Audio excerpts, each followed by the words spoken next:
شروع کرتا ہوں اللہ کے نام سے جو نہایت مہربان اور بے حد رحم والا ہے۔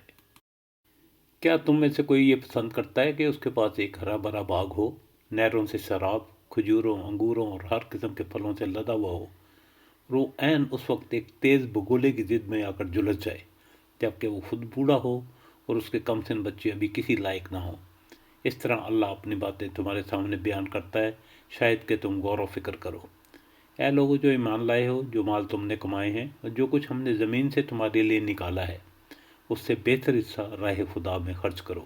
ایسا نہ ہو کہ اس کی راہ میں دینے کے لیے بری سے بری چیز چھانٹنے کی کوشش کرنے لگو، حالانکہ وہی چیز اگر تمہیں دی جائے تو تم اسے ہرگز لینا پسند نہ کرے گے، الا یہ کہ تم اسے مروت میں قبول کر لو۔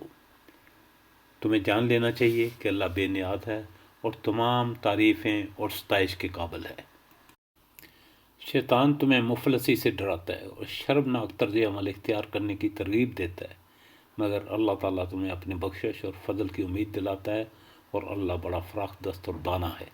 جس کو چاہتا ہے حکمت عطا کرتا ہے، اور جس کو حکمت ملی اسے حقیقت میں بڑی دولت مل گئی۔ ان باتوں سے صرف وہی لوگ سبق لیتے ہیں جو دانش مند ہیں۔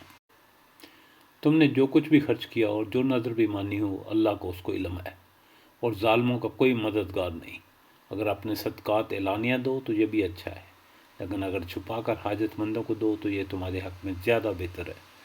تمہاری بہت سی برائیاں اس طرز عمل سے ختم ہو جاتی ہیں، اور جو کچھ تم کرتے ہو اللہ کو بہرحال اس کی خبر ہے۔